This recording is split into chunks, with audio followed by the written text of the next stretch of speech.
Good evening, Tony. Thank you very much. I'm just wondering whether COVID-19 has shifted the dynamic, the relationship between business and workers. Is it very changed, the environment, or is everyone just going back to their same positions? Good afternoon, Sally. Look, it's COVID has, as it has in so many areas of our lives, had a tremendous impact on workplaces and labour relations. You know, it's a new normal for labour relations as it is for most other aspects of our lives, although unfortunately we don't necessarily see that playing out in terms of how trade unions have approached various issues such as the protest action and even collective bargaining. So is it better or worse? I mean, I'm wondering if we're more polarised because everyone has so much more to lose. The average worker is feeling the pinch. The average business or government department is also feeling the pinch. Added to that, I think a lot of workers have the moral high ground, pointing a finger at government, pointing a finger at business, saying, hello, look at all the corruption, and you're not going to pay me a proper wage. Who has the higher ground here? And who's really got the leverage and the power at this point?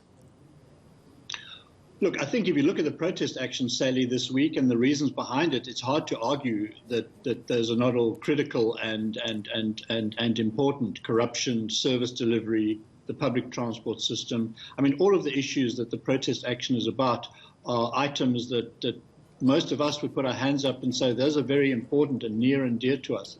I think for me, having said that, though, the question really is to what extent does protest action of this nature change policy? Because that's really what it's trying to influence. It's trying to influence policy change.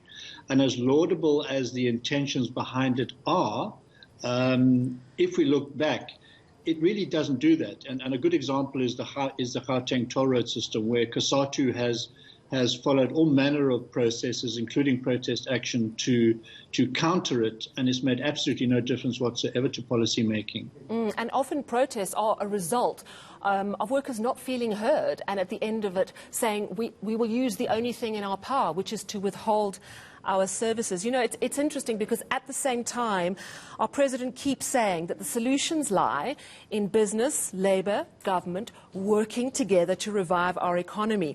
I'm just wondering if we really are ready to work together and cognizant, perhaps, of the sacrifices that have to be made across the board. How do we get that right? Yeah, look, I mean, if you look at the World Economic Forum, South Africa has the worst labour relations system and relationship system pretty much in the world. There's a massive lack of trust. There are all kinds of societal issues. There is massive inequality. And the solution, yes, lies in the social partners, government, employers and labour meeting and trying to reach a pact on how certain issues are dealt with in terms of, for example, job losses and job creation and the like. There's just the trust levels are so low.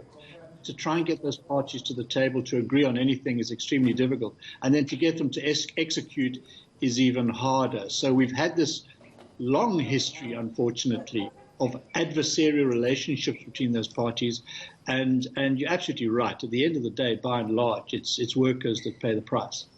So how do we fix this? I mean, is it going to be that we're all eventually in the same sinking economic boat, faced perhaps with austerity programs coming in from the IMF, that we all go, we have to make this work? Is that where we're headed? Or are there any signs that COVID, the lockdown, has made us realise we have to create a new reality? I don't think there's any change whatsoever in the relationships. You know, I think if you take the current situation, it's an extraordinary situation in so many areas of our lives, and the same applies to workplaces and labour relations. You would expect the parties to find a different way of engaging given the circumstances. I mean, it doesn't.